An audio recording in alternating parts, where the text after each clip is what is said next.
Martin Brundle's career almost came to an end at the 1984 Dallas Grand Prix. A puncture sent him crashing into a concrete barrier, breaking both his ankles and feet. American surgeons were preparing to amputate, but legendary F1 doctor Professor Sid Watkins transferred Brundle to a London clinic, saving both his feet and his career. Brundle fought back and fulfilled a lengthy career, driving for the likes of Brabham, Benetton, McLaren and Jordan. Qualifying for the 2009 Hungarian Grand Prix saw a spring detach itself from the rear suspension of Rubens Barrichello's Brawn and hit Felipe Massa, who was travelling at 170 miles an hour. The metal spring knocked him unconscious and fractured his skull, ruling him out for the remainder of the 2009 season.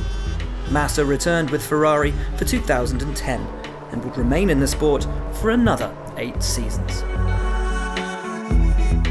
Gehard Berger suffered a broken neck following a serious road accident in the winter of 1984, in which the Austrian was thrown through his car window, landing in a river.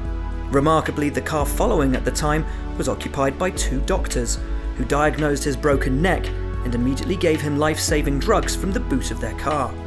Following innovative surgery for the time, Berger made a strong recovery and would go on to claim 10 race wins and 48 podium finishes during his Formula One career.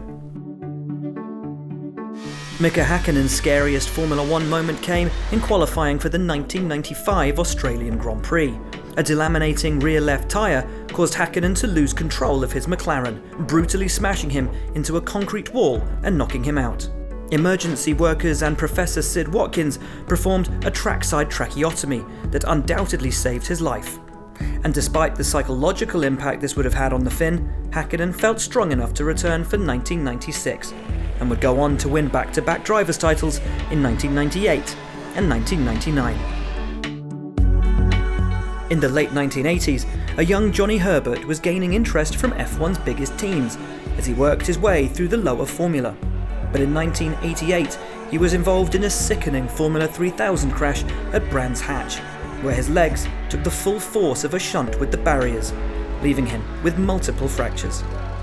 After a few months of painful rehabilitation, Herbert was somehow able to drive again, and started the 1989 season with an incredible 4th place finish for Benetton, just 3 seconds behind 2nd placed Alain Prost, despite barely being able to walk. While practicing for a sports car race in 1965, John Surtees suffered a life-threatening accident that left the Briton with a smashed femur, split pelvis, and one side of his body 4 inches shorter than the other. As Surtees turned into a corner, the front suspension suddenly broke, and he smashed into a guardrail. A surgeon literally pulled Surtees back into shape, and by the start of 1966, he was ready to resume racing, winning the 2nd round of the season in Belgium by a full 42 seconds.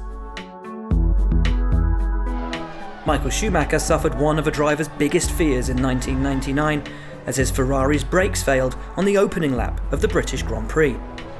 The German went straight into the barriers at Stowe Corner, and he was forced to sit out 6 races with a broken leg.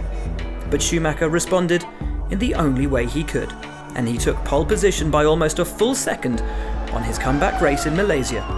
The following year he would go on to claim the first of 5 straight drivers' championships for Ferrari.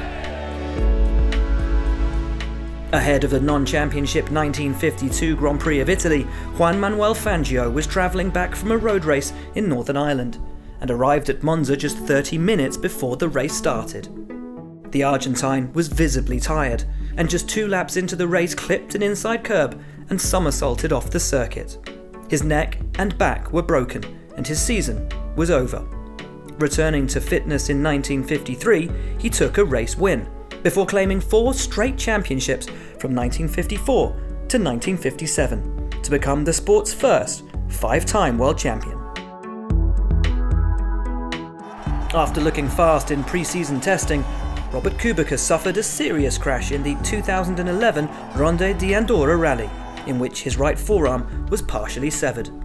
It seemed his F1 career was over, but his hard work and determination to return was incredible. And in June 2017, 6 years after his accident, Robert was back behind the wheel of a Formula One car as he tested once again for Renault, and now, ready to compete once again, the Williams team have given him a full-time return for 2019, as Formula One welcomes back a true inspiration. Niki Lauda was engulfed in flames following a horrific incident at the Nürburgring in 1976. In tricky conditions, the Austrian's car twitched through a fast left-hander and speared right into the barriers, causing the Ferrari's fuel tank to rupture. Eventually pulled from his car, Lauda spent a month recovering in hospital, having his burns treated and lungs vacuumed. He missed the next 2 rounds, but incredibly returned to fight for the championship, still in considerable pain, at the Italian Grand Prix, and he finished an excellent 4th. Lauda would famously miss out on the title by just a single point to James Hunt, following his decision to retire the car in Fuji. But he won the grand prize for a second time in 1977, and a third in 1984. Truly, the sport's most incredible comeback story.